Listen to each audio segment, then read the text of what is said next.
রব্বুল আলামিন করতেন শহীদ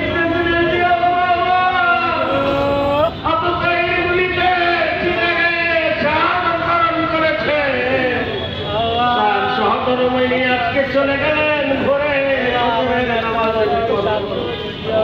রব্বুল আলামিন জনগণকে আপনি শহীদের কাতারে তারা করাইয়া দিয়ে কোরআন তেলাওয়াত করে টিকা দিয়ে সেখানে কিভাবে গান করে আল্লাহ বিশ্ব নবীর রওজার পাশে পৌঁছাইয়া দেন। আল্লাহ ওই কারবালার প্রান্তরে আল্লাহ ওই বহু প্রান্তরে 70-72 জন শহীদ রয়েছে। হুসাইন রাদিয়াল্লাহু পাশে কাল কিয়ামতের ময়দানে আমাদের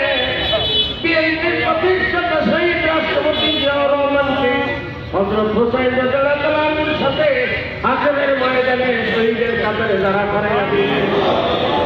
রব্বুল আলামিন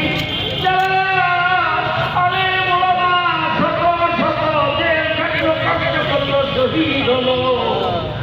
আমরা মৌলভী হিসেবে তাদের জন্য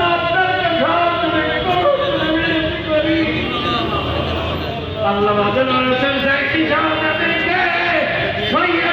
কষ্ট দিল আল্লাহ তাদেরকে নিশ্চিন্ন করে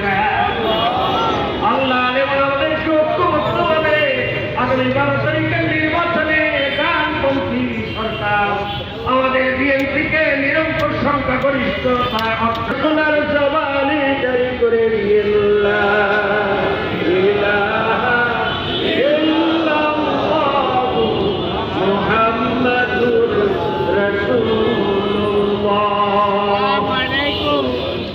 আমার নেত্রীর জন্য সবাই দোয়া করবেন। এখন থেকে 7 মিনিটের পরে জানা